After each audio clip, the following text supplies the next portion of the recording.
live right in, and today I am not alone. I am having a party about that because that is such a nice thing to experience once more, to just have my at least one or two compatriots on camera with me.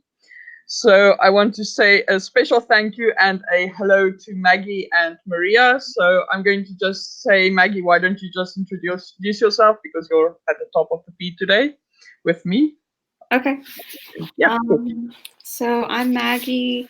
Currently still in school, but I am a young adult fiction fantasy writer.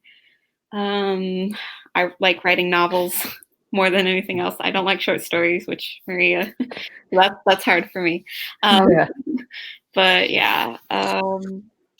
And I know Misha through Camp NaNoWriMo. So I think that's good. Cool. Yeah. I am Maria. I am also a college student, and I am also a young adult, new adult writer. I do not like short stories. I have figured it out that it has to be either a novel or not. Yeah. But I currently writing is sci-fi, fantasy, any like thriller, and I know Misha from Camp NaNoWriMo. Okay, so then let me just quickly shout out a reminder of who I am, in case, because I'm not quite that famous yet, where people will be like, "Oh yeah, Misha." Okay, so my name is Misha Garrick. I'm from South Africa. I write young adult and adult epic and urban fantasy, and yeah, as I said, I'm quite a person who loves doing NaNoWriMo and Camp Nano, so that's also where we met. So cool. All right. So yeah, right now it's not looking like we have much of an audience, so we can just chill out and talk a bit and have fun and shoot the breeze and then see about getting some writing done. But yeah, so we were talking right before we went live, we were talking about critique partner experiences, and Maria mentioned that she didn't quite enjoy putting her writing through the meat grinder. So That's exactly what it feels like. yeah, it does. I know exactly. It's like, it's horrible. It's actually, for me, sometimes being like the freelance editing stuff that I sometimes do with content edits, I always feel so bad, because it's like, am I honest and blunt, or do I pull my punches, and then this person potentially doesn't find use for what I'm saying, and then it's like, Yeah. I'm always going for the honest and blunt part, but then the whole time you're honest and blunt, it's like, gosh, I hate doing this. It's like shooting Yeah. someone's dog. So I think on the writer or who I'm critiquing, because if I think they're starting out, I'll be more complimentary, I guess, and because I don't want to scare them from doing it. I want to be more supportive. But then I'll be honest and blunt if they're more into there. I'll be like, all right, now let's get down to it. But other than that, yeah. Obviously, I've been writing for a while. Like, this is a 270 class, first of all, so you obviously have to have done it before. Yeah. So like, I'm used to it, and like my first critique was probably like when I was in ninth grade. No, not ninth grade. No, the summer after ninth grade in high school. So like obviously I've been through it, but it's still this thing where it's like, oh, here's my brainchild. Yeah. What do you think? Yeah. And it feels like the lottery, like when you're the one picked and everybody's throwing stones at you. Yeah. Oh boy. Yeah. So how many more times do you have to present or bring in stuff? So everyone has to do workshop at least twice. Okay. I already did mine, so that means around mid-October, November, I have to do another critique.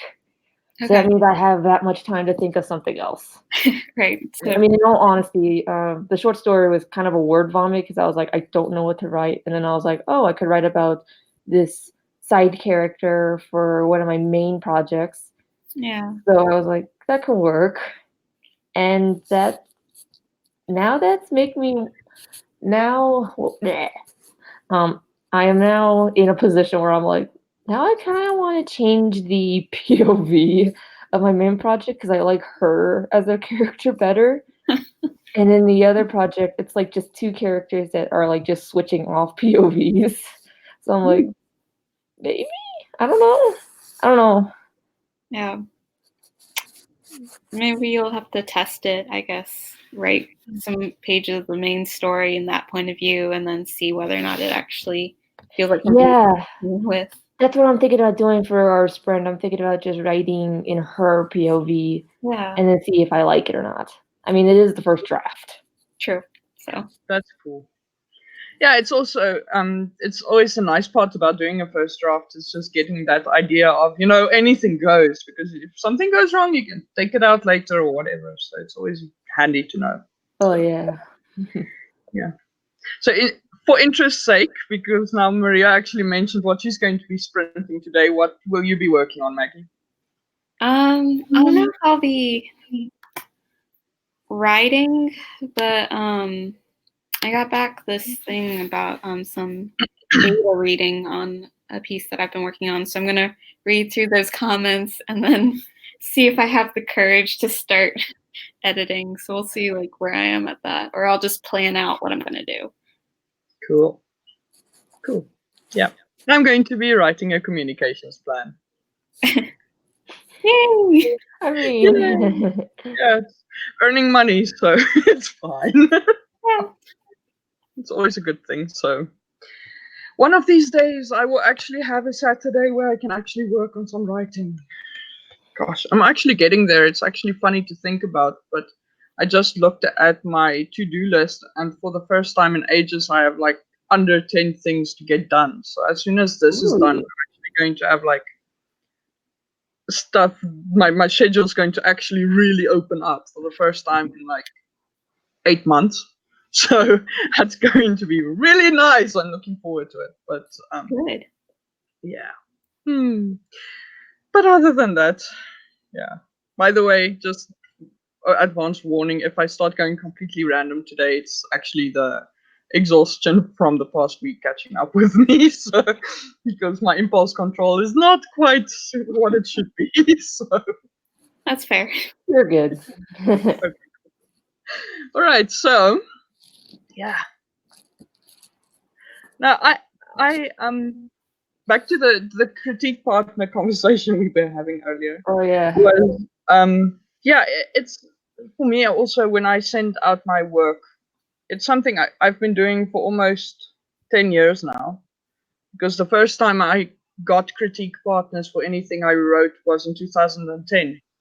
So and even now, 9 years later, it still feels so terrifying when you're letting something go to a critique partner waiting for feedback, because it's like, what if they don't like it? And Yeah. even now especially actually now with the book 3 that I'm working on for War of Six Crowns, it's even worse because there's so much work that went into it that it's really difficult for me to be impartial about it. Yeah. And then every time I'm sending it to someone to read, it's like, oh, if they say I have to redo something or restructure it, or no, you know. Yeah. That's a big change, and you're like, I've just made so many changes, and now you want me to like flip it on its head. Yeah, I've only been working on this since 2015, people. So, it's horrible. Oh boy. Yeah.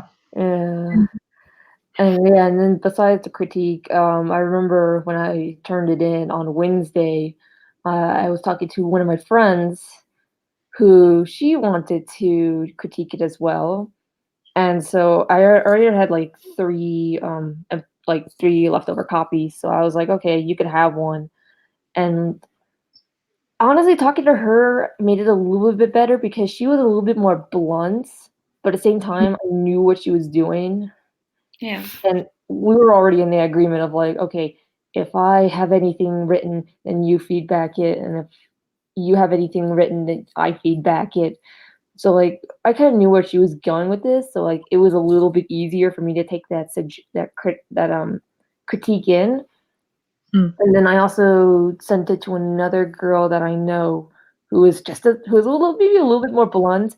I did it through Google. I did it through like a Gmail. So when it came back, there was like, this person has left like 5 comments, and I opened it up, and there's clearly more than 5 comments in there.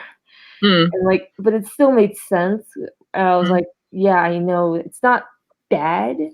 Like mostly it was like grammar stuff and like sentence structure stuff, which I knew I clearly know that's another weakness. But it was like, yeah, I also know where she was coming from, and that it's just critique because I know them better. Whereas with my class, I don't know anybody, like kind of. Yeah, it's and that's kind of where, when I say I'm blunt and I don't pull punches, where I kind of also draw a line though, is that I try not to go over when I'm critiquing someone. I try not to go over into criticism. Yeah. That I can say, because people always say constructive criticism, but it's not, you can't really be constructive when you criticize someone. There's no way. But when you critique something, it's actually, it can be negative or positive, or it can be neutral. So I try as far as possible to keep my comments as neutral as possible by sticking. I do actually approach it from a reader's perspective, but from a reader who knows how to write, if I can put it that way. So I read through the thing, and as I'm reading, I will share like, this thing seems like a problem, but I think it can be something that you sort out later, so I'll leave it be for now. And then it goes, and then, but for example, if I say, you get someone who would say as a criticism, they'll say something like, "Oh, your characters are two-dimensional," and then it's like, well, especially if it's a new writer, how useful is that critique? It's not. I can get from that. So if I give some critique like that or something, then I would give examples, or I would say, here's a way that I think you could possibly change it, and might find works for you. So if I go like an in-depth critique on one particular thing, then I want to give specific examples or suggestions, so that I'm not just leaving them with, this is something that you should change, and no kind of response to help them with that. Yeah, I mean, yeah, it is. I don't remember them actually saying it in my class. I do know that the things that we had to do for that class is write comments in the margins, like physical comments, and then we had to do something called the feedback letter, which is kind of like where we write a letter to the author of it. So like maybe they like said like, okay, here's what you could do instead in their feedback letter. But I need to go over like my list of like the stuff they said was like, oh, probably need to change this, and I need to go to my stack of stories first to see if they have done any, like, if it's just critique or constructive criticism, so I could be able to like just figure out what to do. Yeah. Honestly, though, I have to say, when it comes to workshopping, I don't know what your standard procedure for that is, but I would actually, if you are going to use the critique in any way, I would say read through them and pick like the 5, or let's say 7 best of those, and stick with them. Because I think using 20 people's critiques, I honestly think that's way too much. Yeah. Oh yeah, it's way too much.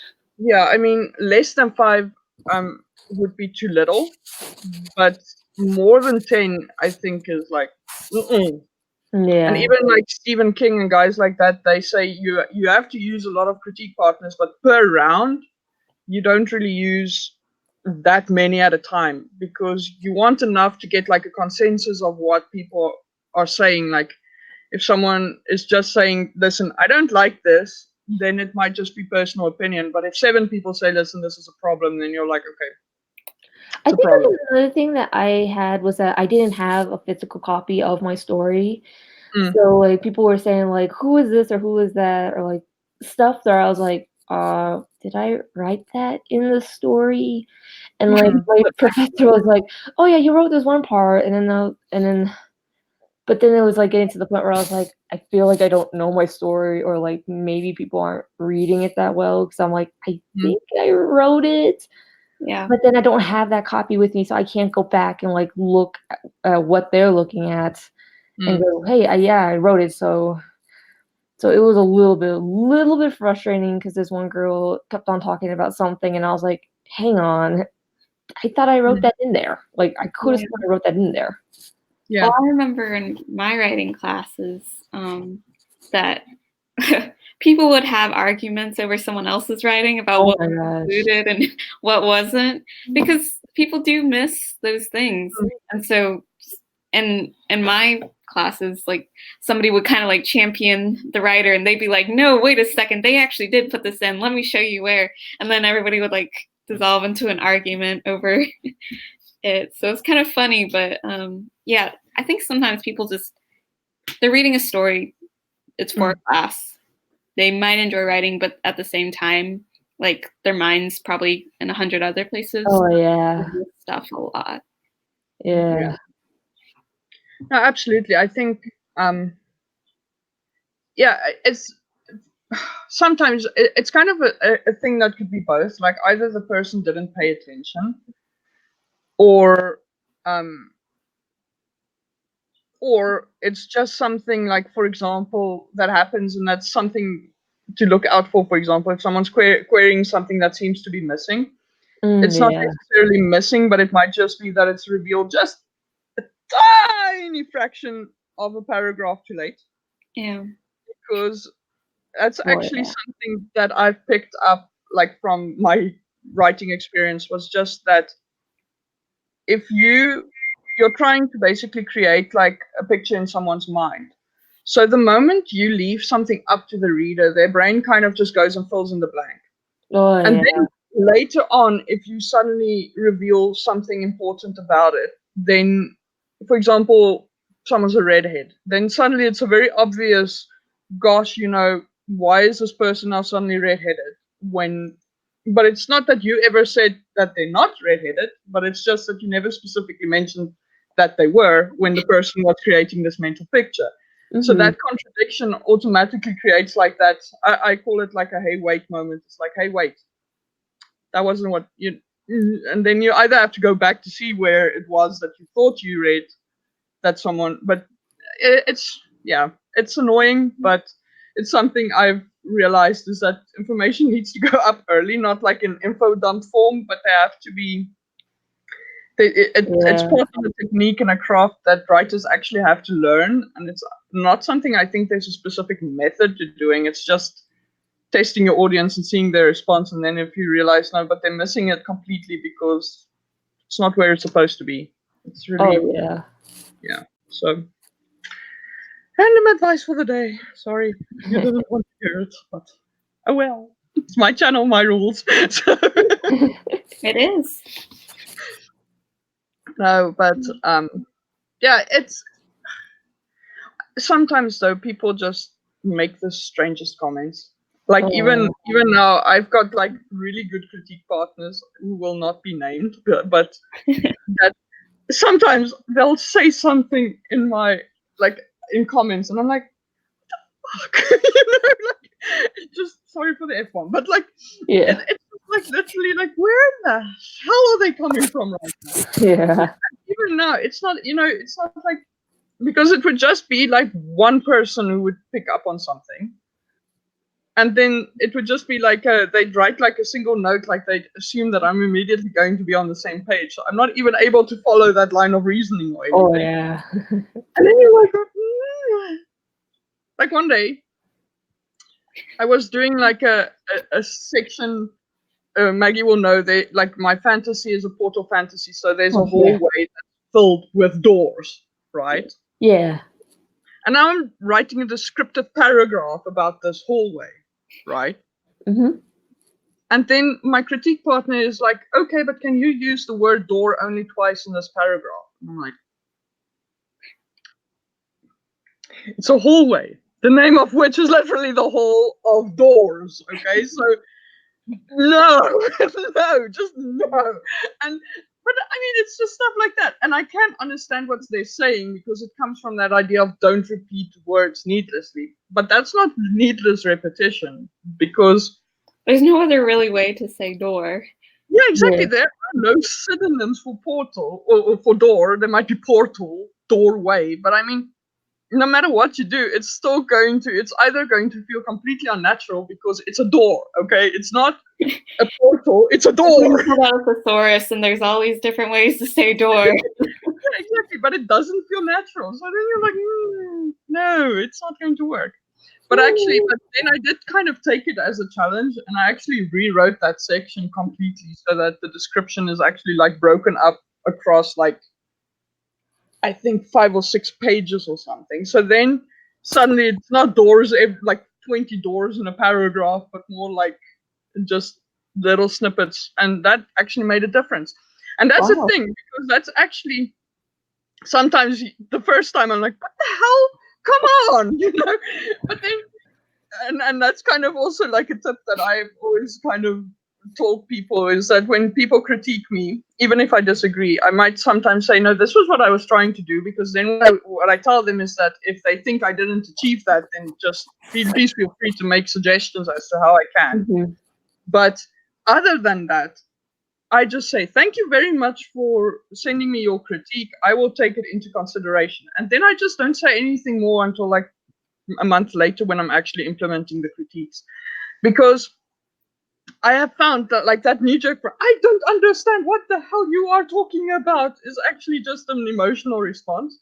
So if I Yeah. sit back, leave it for a month, and then come back to it, then it actually does open up, and you're like, no, wait a minute. So yeah, there is actually a way to get away without like using the same word 20 million times, even if that word has no synonym. But Yeah. it takes having that emotional distance. And I find that personally, because I am such a, I love my brainchild children, so I don't like when people are like, well, you could do this, you could do that, and then I'm like, no, but that emotional response of like, no, you're wrong, Yo, is just, yeah. yeah, that's just something that I don't want to, because that's not a good way to keep critique partners. So, so what I do is, as I said, I just say thank you and then I leave it, and then I'll ask questions like maybe a few days later if I really still have questions, and then if they don't answer me, then I'll figure it out for myself. Otherwise, I'll just. But it's just like, yeah, which is actually something about this. I have to say, I didn't do like a writing class because, yeah, I kind of learned on the job with my grandmother. So, but so for me, this whole thing of like workshopping with 20 people, I'm still like, what? I'm School usually doesn't allow like small Oh. class sizes, especially for undergraduate classes. Yeah. Yeah, I know, but what I would have done is still say, listen, you guys are all writing stuff. Divide into groups of 5, or divide into groups according to genre, Oh, and then yeah. fucking exchange. It doesn't make sense to say, hey, let's all make a freaking avalanche of critique on this one poor soul. That makes no sense, and it's absolutely no value. I really, Maybe we should write a plan to revise the school system. Might as maybe well. listen. But yeah, it's just, but even with places like Wattpad, that's actually one of the big reasons why I never use Wattpad for critiques, because I know a lot of people do that, but I don't find, or I cannot, I've never tried it, so I don't know. I have to mention that, but I don't understand the concept of opening it up to literally anyone, where you don't know who that person is, where they're coming from, what their experience is, what their knowledge level is, how relevant their information is going to be. And then you're literally basically opening it up to potentially thousands of people who's going to shred your book to bits because you asked for a critique. Yeah. So, so then you're like,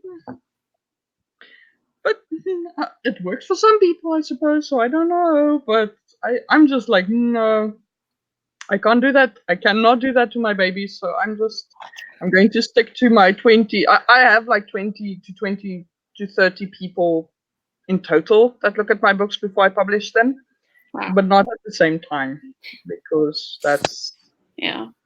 Oh, yeah. yeah. So, Random aside, I just saw that someone showed up to the Hangout. So hello, I don't know who you are yet, but please do drop us a line in the chat so that we can see you. And in case you are wondering what we are talking about, Maria had a bit of a not fun day today, or recently, doing a critique on her writing for a workshop at a writing class. So, no, that person's gone. Damn it. Okay, so anyway. Oh, it scared them away. They ran away. I'm like, oh no, I don't want to talk about critiques. It's traumatizing. So, Sometimes. they can be. It's like, I still have trauma from the last time I submitted my book for critiques. No, but yeah, but anyway, so that's basically, I split even when I do want so many people to read my books, I split them up into little groups. And also, I find it particularly helpful, and that's actually one thing that we can probably debate, because I know you guys will, I don't remember who asked, but in our Camp Nano group, we were talking about creating or starting a critique group. Oh. And the thing about a critique group, and I've never joined one again because can't conceive how it's working, kind of thing. So I would love to know, but like for me, I find the value, part of the value of having critique partners the way I do, which is all online and all separate, is that if someone independently from someone else comes to the same conclusion about something, I know there's something wrong. But if someone says, well, your character is kind of one-dimensional, isn't she? And then someone else goes, oh yeah, that's actually right. I didn't even notice that before. Then is it really? Is it really the case? Or is it actually just that somewhere, is it the bandwagon effect now? So that's kind of where I was always like, about a critique group where people are critiquing together, because it just feels a bit like. Well, to counter that, Yeah. back in my undergrad, there was this English club group where it was writing, but they had a weird name. But let's see, we would critique on the same Google document, so it was shared and everybody could see it, everybody else's comments. But we would often argue about whether or not someone would comment on like, we're like, I think it needs something here, and then we'd be like, no, I think you're wrong. I think it's mentioned enough, or this is actually. So then we would kind of like debate whether or not they actually made a good comment. Oh boy. Which is interesting. So I guess it depends on the group. Some people, they're like you said, they jump on the bandwagon. It's somebody says something and they're like, oh yeah, I agree with that. And it's only because they saw that comment that they, think of it. But I think for others, we'll kind of like think about it over and go, well, is that actually accurate? And then if we don't think it's accurate, we write down and say, well, I don't think that's actually accurate. I don't think that's going to help the story. So yeah, I've had varied experiences with that. Yeah, I can actually, I understand both points that you have about that. It's just still for me like very odd.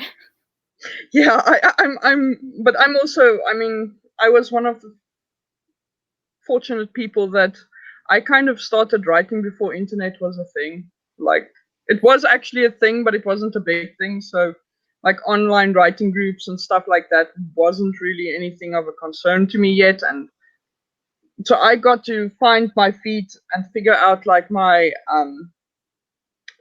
not my voice necessarily, but like my methods and what I'm trying to achieve and all that without any external input, which is something I actually think is actually very important. Because if you go on the internet and you say writing advice when you're typing it into Google, then you're going to get hell of a confused. Oh yeah. So yeah, and I think that's something like places like Wattpad for critiques just adds a lot of that even more, because then it's still, everyone has like 20 million opinions of what's good, because everything is subjective. That's and true. especially especially when it comes to like people who don't understand like the craft that well yet. they rely very much on, and when I'm saying they, I also mean me. When I started out, I wasn't as good as I am, or I considered myself to be now at critiquing, because I didn't know what I know now. I've been through a lot with my writing, so I've learned a lot. But it's just, yeah, it's really confusing and contradictory when everyone's putting their subjective opinions into your book as fact, and also when they put their bad advice into your book as fact. So that sucks. But hopefully, when you're at a writing class, at least by then people actually understand what's going on. So Yeah. that part of it is at least not quite such a consideration to have. But it's definitely something to keep in mind. It's not, I'm not saying be elitist about it. I do get people who don't know much about writing to read my books, because I do also want a pure reader's experience, because the actual fact of it is, let's be honest, writers forgive a lot more than or readers forgive a lot more than writers do. That is true. Oh yeah. Like for me, even from my own experience, since I've started writing a lot and professionally, it's been really hard for me to shut down and just read a book and enjoy it. Oh yeah. Because it's like, oh goodness, I love how they set up this twist, and it's like on page 10. So I mean, and you know, that it kind of, it's a very like thing that you kind of forget, because you're so living in your own head that you don't really realize that not all readers look at it from a writer's point of view. Right. And that's actually something that, so I do have people who don't, it's just that you kind of have to learn how to interpret what they're saying, that I think is kind of a trick. But yeah. By the way, let's see, Aphrodite left us a few comments while we were talking. So, Ooh. yes. So also, firstly, hi Aphrodite, thanks for joining. I'm really glad you're here. And then Aphrodite also said, yeah, back in the day, you had more alone time to figure out how your process worked for you. And then she also says, I always tell folks that my rules are only your suggestions. Keep what works for you. Yeah, absolutely. It's something that I, and kind of related to that, something that I always tell people when they're looking for advice on places like Wattpad and stuff is, don't ask general advice. Ask specific advice. Oh yeah. Like, hi, I have been trying to write my book for ages. What I am doing at the moment is I am planning my book out in this way. It's not working for me. What can I do? Then the answer is, well, either you can try planning in a different way, or you can try not planning at all. But having a specific question about writing and getting answers and alternatives to your problem is a much better way of going about getting advice on writing, for example, than just saying, hi, how do I write a book? Oh yeah. That's not going to work out very well for you. I know that like from my critique class, I think we were supposed to start with the author like saying like, oh, this is what I need to work on, but I haven't seen that happen like since we started the critiques. Or well, why should I say that right now? This was only like we're only coming into the third week of doing critiques, so I was like the second round of people going through it. So I mean, I think we were supposed to say what we wanted to start on, but I don't think anybody has done it yet. So maybe during like the next time I do a critique, then I'll specifically say at first, hey, this is what I want to do, or at least this is what I'm struggling with. Can we like bring our critique or constructive criticism to that instead of like just go through like the entire thing? Yeah. Yeah. Yeah, that makes sense, because that's actually from my experience as well. Even when I'm sending it to people, I will say, listen, what I want right now is high level critiques. I do not want copy edits. I don't want like word change suggestions or anything like that. I'm literally looking at the content of the story. Is the structure making sense to you guys? Or stuff like that. Then it actually does help, because then at least you don't get snowed under like every single thing that's wrong. Oh yeah. And that's also why I do have so many critique partners, because I do, when I fix that group of things, then I will move on to the next thing and the next thing until I've sorted everything out. But yeah, it's still, yeah, because it is possible, and that's also something when I'm freelancing that's a problem, because people don't want to hire me for multiple rounds. They want me to fix everything in one go, which I don't do. I tell them specifically I don't rewrite books. So Yeah. I will suggest to them what I'm experiencing, and then I will. But then, even then, what I'm ending up doing is I will go and I will do the whole thing, and then I usually tell them, do not open the document before you read my editorial letter, like basically my version of the feedback letter. Oh yeah, yeah, yeah. Yeah, because the most of the times, because most of the people coming to me are first time writers, Mhm. so either they're not like they don't want to do critiques because they're not confident enough to do it, or they just don't want to do it because they don't have time, but they have the money to pay me or whatever. But the most of the time, the things that come back again and again are always the same things, and it's goal, conflict, stakes, and choice. And if people don't understand those basics of how to make them work in a book, then your whole book just breaks down. And Mhm. I can usually tell that within like 5 chapters, which Oh is yeah. very frustrating when someone pays me to read through a book of like 100,000 words. Because I'm like, I know what's wrong with this book. I'm just Mhm. kind of, but yeah. Okay, Yeah. just random aside again. Ava joined us. So Okay. Woo. Ava, hi, Ava. But I was going to say, Maria, I don't know if it's possible, but if you could ask your professor whether or not you can put down your sort of key points that you want to hit at the end of your document, so that like after people have read and critiqued, at the end you've got like, and these are some questions I have, or things that I kind of want to hear your feedback. So you put it there so they can see it, and then hopefully when they come in, they can bring you all those specific suggestions. That can make sense. Yeah. I'll really bring that up next time. Well, I should probably bring it up as soon as possible so that I don't forget. I'll make like a little note of it. But yeah, I will really talk to my professor about that. That'll probably make it less. I'll probably make it less painstaking. Yeah, because then you'll Yeah. know kind of what they're, I guess, geared towards or looking at. Yeah. that's a very good idea, Maggie. Of Thanks. course. So, no, I think because it would make, at least hopefully, weed out or help you narrow down to like a set of issues that you can manage instead of like avalanche. But Oh yeah. So I Yeah, think that critique part was the hardest part because it felt like it was the longest. Like there was like a little bit of what I said before. There was a little bit of praise. And it was pretty good praise.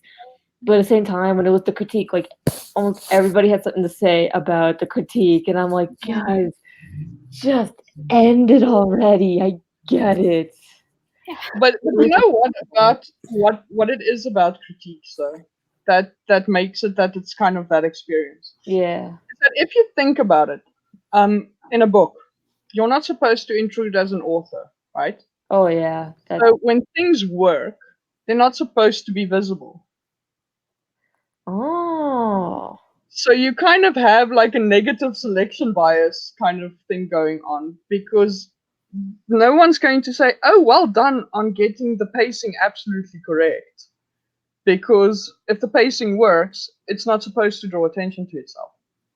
Or if your voice is good, it's still not supposed to draw attention, because your whole thing is. I always say that a reader goes in with this idea of being suspended in disbelief, but you kind of have, it's like a baby in a rocking chair or something, that you have to do this the whole time to lull them and keep them lulled. So they're not going to pay attention to your moments of brilliance, because the moment you are actually more brilliant about something in any given moment, and that, if you think about the reader's experience, the moment the reader goes, "Holy crap, this is wonderful," then they're not reading anymore. They've been pulled out of the story, right? Oh. So Yeah. it doesn't actually make sense. Either your whole book has to be equally brilliant, but then by the consistency of it, it's actually consistently that way. So nothing is going to stand out for someone to actually think about it, because they're not supposed to think about it. It's counter to what the experience is as a reader. You're supposed to just be living the experience with the character. So you're also dealing with writers, and they're more critical. So yeah, but that's the thing. But what happens is then the moment, because the good things then are invisible basically to even a reader's eye. But okay. or not necessarily. You can try to pay special attention, but as you're reading, you kind of get sucked in anyway. And then the moment something goes wrong, that goes, oh, okay, wait, that's not right. Okay, then that's the thing that's visible to you. So that's where the negative critique starts coming and piling up and stuff. So I always take that when someone's not saying anything, it's actually a good thing. Oh. Because it's actually, because that means that they were so engrossed that they actually forgot to stop to say, oh wow, by the way, I really like this passage. So that's actually something to consider, because it's not that your writing is all bad, because if it was all bad, they would literally be like all the way down.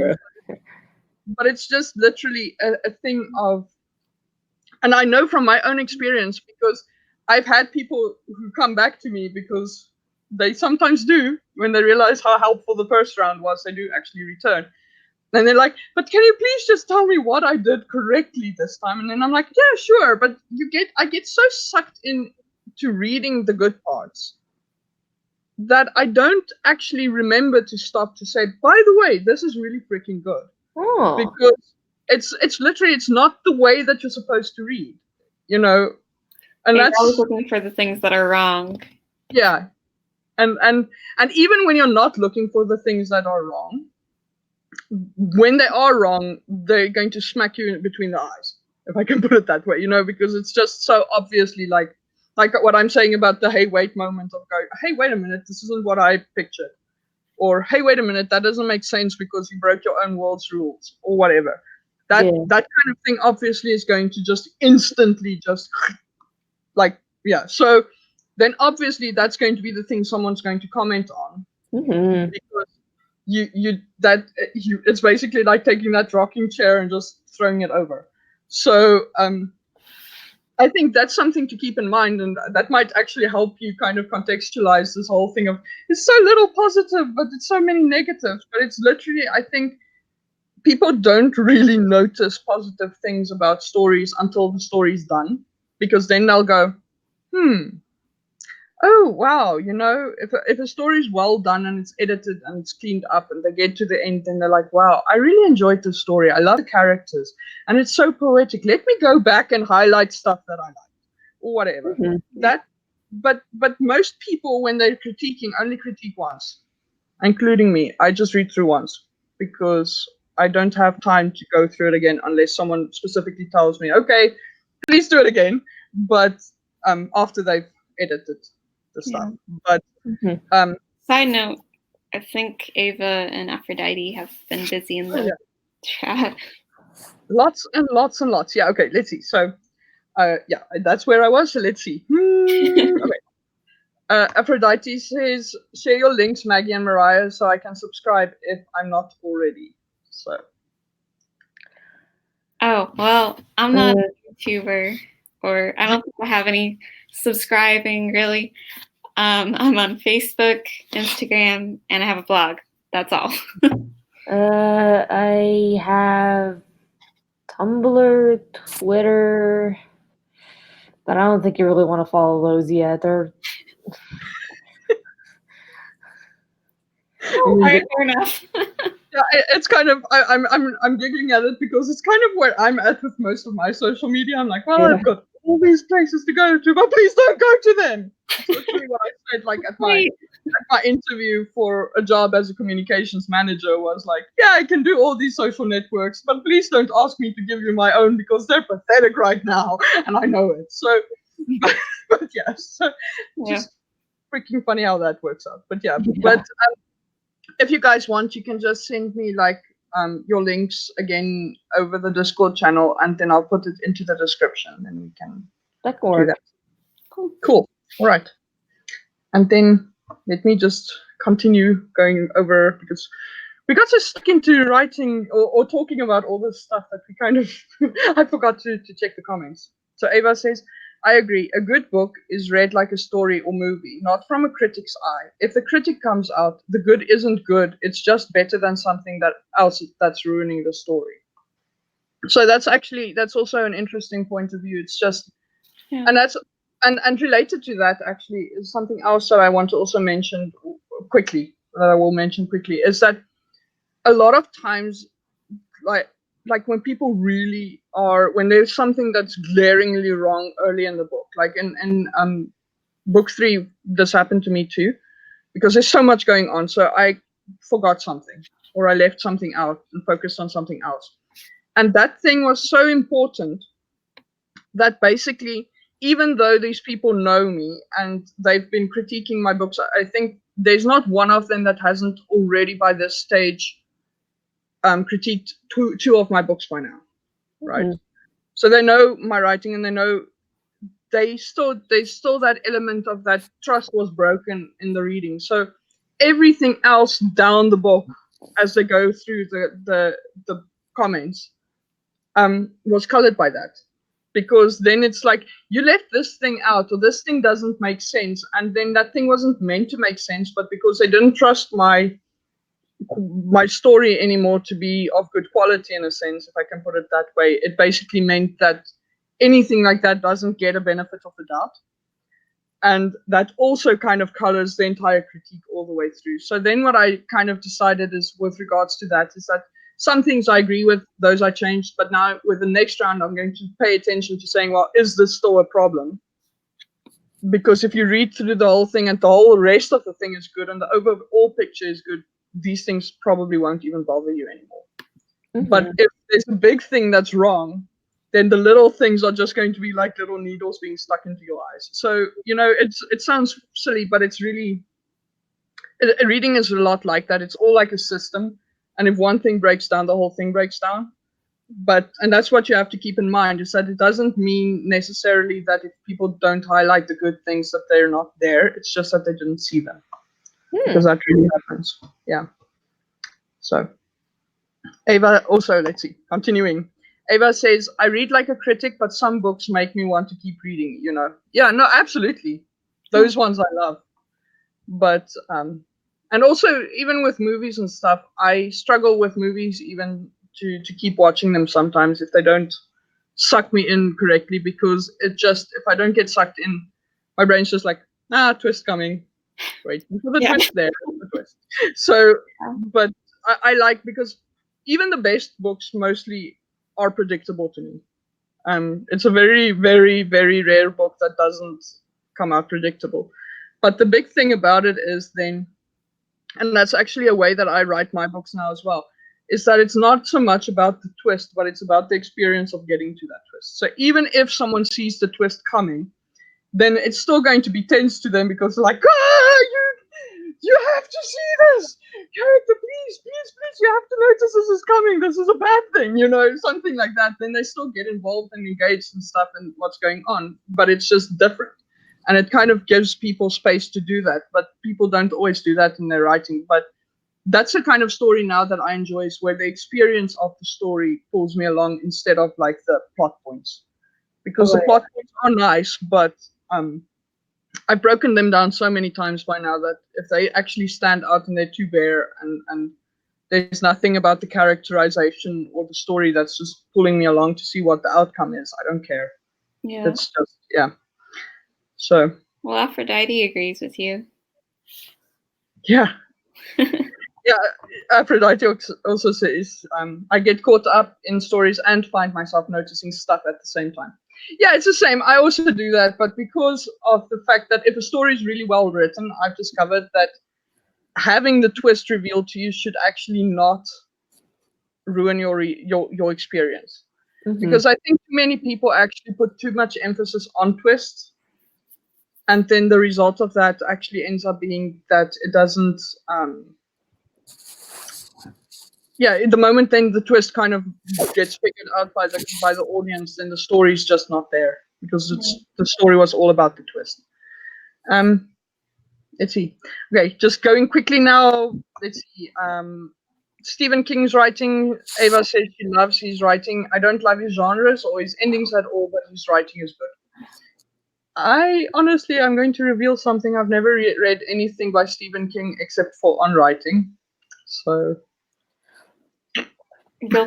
I'm one of. Actually, I haven't even read On Writing, so you're I doing haven't Oh, either. it's really good. I have his book, Night Shift, which is like all the short stories, and I am still working on that. In fact, it's not even with me here in college. I think it's back home. Yeah, it's like he's one of those guys. I follow his advice quite a lot, but not all of it. But he makes sense. He has common sense advice for writing and surviving as a writer. That just helps. But like, Yeah. I just don't. I'm not a horror fan. That's actually the big thing. So Yeah. I'm kind of getting into it, like in movies sometimes that I watch, but mostly it's not. Like, for example, Stranger Things sometimes gets passed off as a horror, and then it's like, yeah, but is it though, or is it sci-fi, or is it, it's still something else more than. So I don't know. So, but that kind of happens. But like actual horror, I don't. I find it predictable, so I don't get scared when I'm watching it. I just get annoyed, and that doesn't work. But I suppose then maybe it's not good horror. Maybe I just haven't found the right books in the genre. Yeah. Okay, so Eva also says, my husband is all reader, no writer. He gets so into his books. He does critique. He does some edits in his job and knows I write, but only after, unless it's a did not finish book. So, yeah. That's actually, I mean, that's handy to have. My family are pretty much all writers, so that's not going to help me out a lot. And the only one who isn't, he's also now starting to get into writing because I only recently managed to bribe him to try actually reading some books I thought he'd like, and now he's like, "Oh, I love reading," but he doesn't read my genre, so it doesn't work. But oh well. And then Eva says, I'm only really on YouTube and Facebook, but I'll follow on Instagram and Twitter if I ever log into them. Cool. All right. And then, Aphrodite, this is still when I said about my social networks being crap. She's like, why not too? Still a newbie. Yeah. Good to know. Good to know we're all like. All in the same boat. Yes. Yeah. Oh, well, thanks, Eva. She's like, Risha's real quick is like mine. So, good to know I'm not the only one who digresses. And then Eva also mentioned Gone Girl, very good at unseen twists without too much what is going on that stops the reader.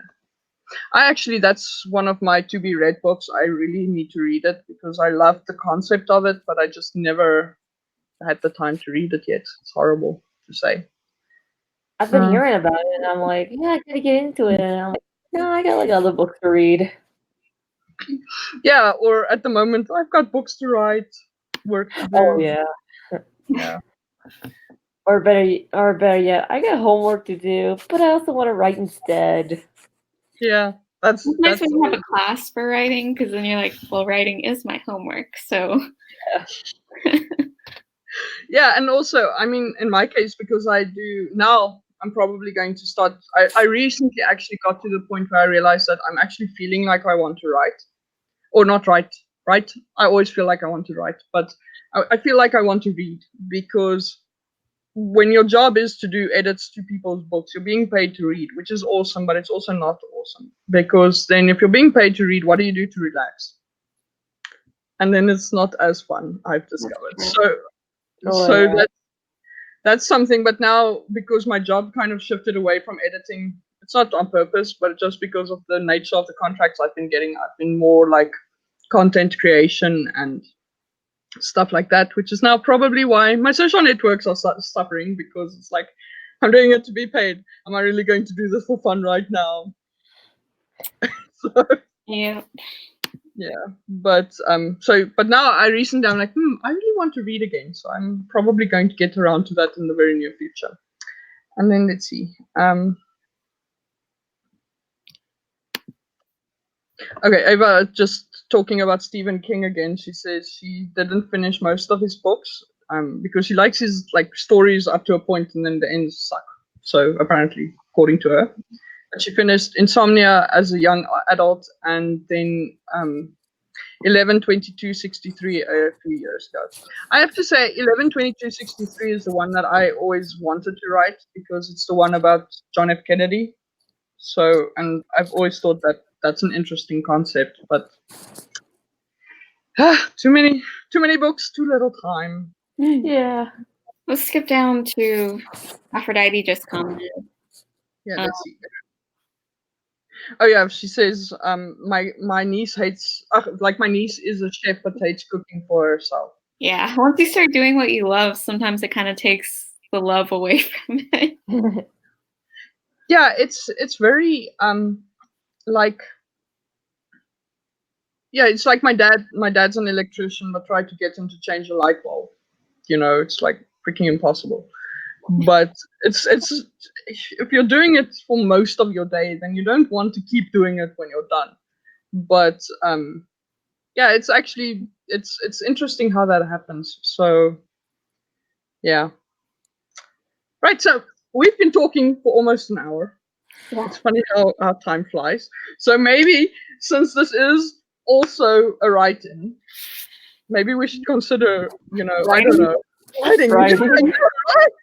What a novel concept. I should patent this because this is like a genius idea. So okay, all right. I think let's start with like a 10-minute sprint for now, just as a quick warm up, and then we can get back and talk a little bit more. But I'll set a timer so that we don't get sucked in again, because as I mentioned, impulse control next to nothing at my end of the world today. So yeah. All right. So 10 minutes, and then I'll see you guys again.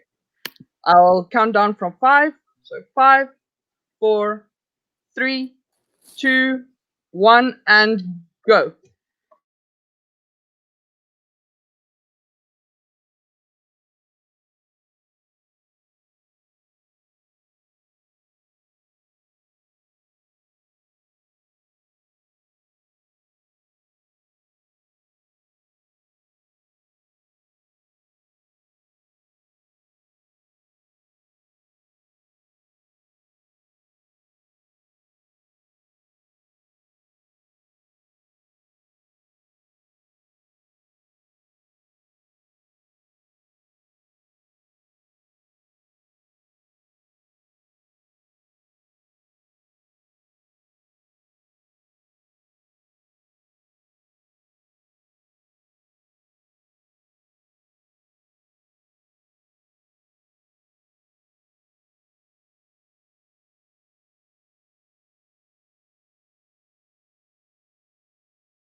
And time, how did you guys do?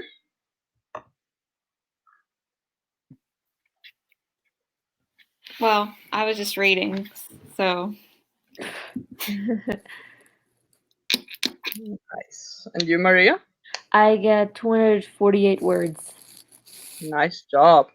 I'm not sure how many I got because I kind of just got into writing and I forgot to check how many words I had before I started. But and also in addition to that, I'm jumping around like between sections at the moment and adapting and adjusting and going over things because I'm having to do a lot of stuff at the same time right now. Fun. But I have to say, just incidentally, I'm actually quite happy with the way this is turning out. So, yay, even better. So, right, I'm waiting to see in the chat if anyone did any writing. But,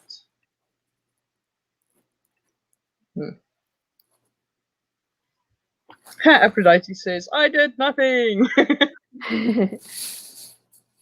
That's also sometimes a good thing.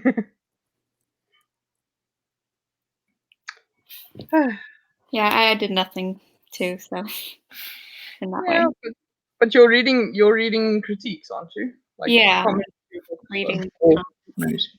Gosh. If I make a bunch of faces when I'm reading, you know why. Is that why you turned off your camera? No, I had to make my bed.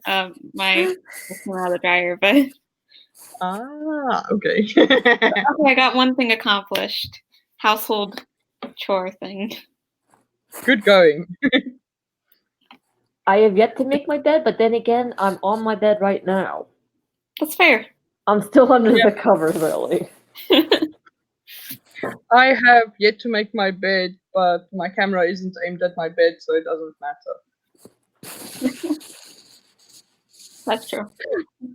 So, but I just also want to say thanks for joining Aphrodite because she just said she's going to go and rewatch this later. But thanks for joining and have a great weekend. Yay. All right, so I don't know where Ava disappeared to, so maybe we should just jump right into the next sprint if you guys are keen. Okay, let's go for 15 minutes this time. 15? Yeah. All right. Right, so let me just change the timer up. Cool. All right, I'm going to say 5, 4, 3, 2, 1, and go.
And time. How did you guys do? Well, I finished reading the pages of critiques. Well done. All right, finally, I got that mic back on. Let's see, what did I get?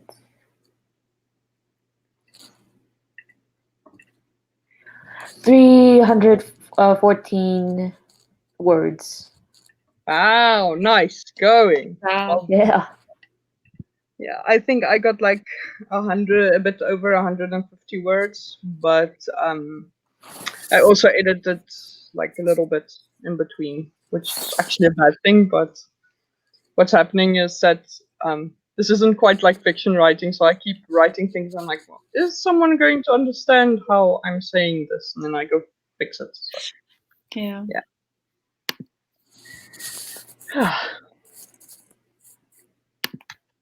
We're all alone again, just the three of us. Everyone bailed. Everyone said nah. It's a Saturday. Yeah. Ah. Okay, do you guys want to do another sprint? Yeah. See if I can actually come up with a plan now. Sounds good. All right. Just to check. You guys weren't hearing my music, right? No. Okay, good. This is my first time actually listening to music while with my mic off on this write-in, so I'm like, oh boy, they can't hear it. Yeah, you're good. No, it's just Good. like sometimes what happens is that if someone plays really loud music in their earphones, then it does get across like just enough for them to cite me, which has happened. But it's just a bit of a schlep. I don't think I can really get into trouble, but I just prefer not to have it come up. So it's basically all right. But I'm just making sure. yeah, no, it's fine. I'm not going to like, Maria, what did you do? Yeah. I mean, if we could hear it, we would say something, but Yeah. Yeah, or I would even go and mute you because I can actually mute you from here as well. It's just easier to have you guys do it because then I don't have to remember to do it. So. Oh yeah. All right. Okay, I'm going to count down again, and then I'll see you guys in 15 minutes. So, 5, 4, 3, 2, 1, and go.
And time, how did you guys do? Oh, see, Maggie's not with us yet. So. Oh boy. All right. Well, I got about. Well, I didn't do that much, but I got about 269 words. Nice. Well done. Thanks. I only got like 130 again. So. Ah. Yeah, well. Yeah. So what was this? Your communications thing? What was it for again? The one that I'm working on right now is for an entrepreneurship project in Zambia. Mhm. So basically what I have to do is actually do a document that explains to them what they should be doing with their Twitter and stuff to make sure that people are actually doing what they should be doing to complete the goals of this program. So yeah, so that's basically what I'm doing. And then this week I'm also working on another program, which is actually now my biggest contract, which is also communications, but it's just that one is the full thing. So I'm not just going to do a plan, I'm also going to do all the actual implementation stuff. So tweeting and Facebooking and blogging and stuff. So yeah, it's cool. It's very nice. But yeah, that's actually why I'm so tired this week, because that big contract actually had me fly up to Botswana so that I could do some live tweeting for a conference that they had there. So yeah, it was like, yeah, new country, flying up for like 3 hours, coming back, late nights, lots of running around. So it was quite intense.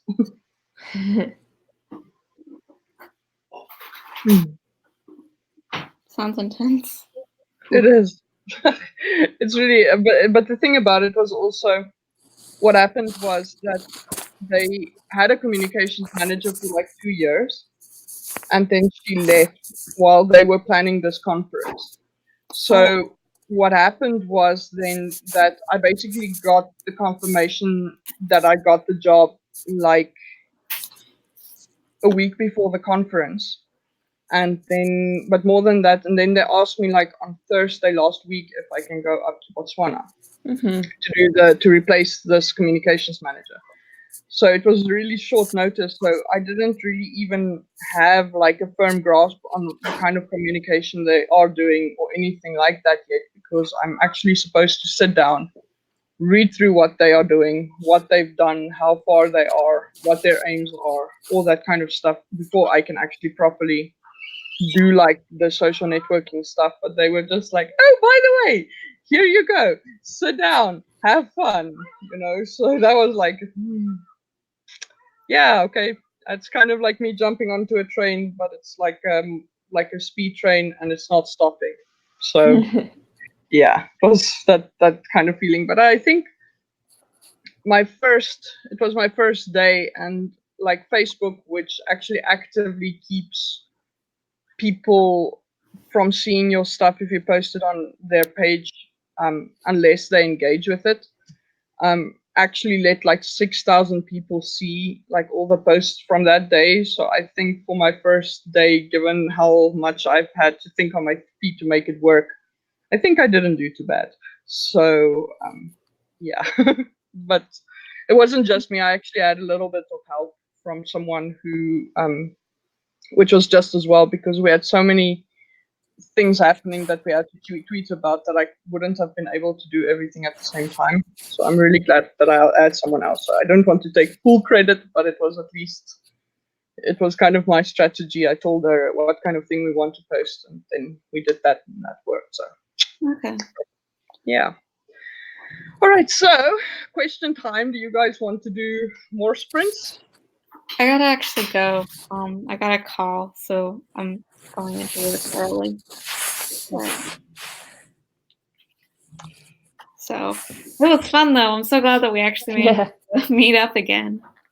Yeah, it was fun. We got a lot of talking and even some writing, so I feel like we hit the right balance. Yeah. Awesomeness. All right, but then I think let's say good night or goodbye in your case. And then we'll see each other maybe next week, hopefully. Same time, 5 p.m. South African time. Eastern is 11 a.m. Eastern Standard I Time. know where you are. Yeah, Yeah. that's if I could be able to get up that early again. Oh, yeah. Hopefully. Yeah, unfortunately, I can't really move it too much later because then I'm halfway asleep. Like when I. No, you're good. I mean, Yeah. it gets me up in the morning. I'm full awake now. Yeah. Yeah, that's true. That's good then. Cool. All right, but then I'm going to say thank you and have a lovely rest of your weekend. And then we'll talk to you guys when we talk to you guys. Yay. All right. Bye. Bye. All right.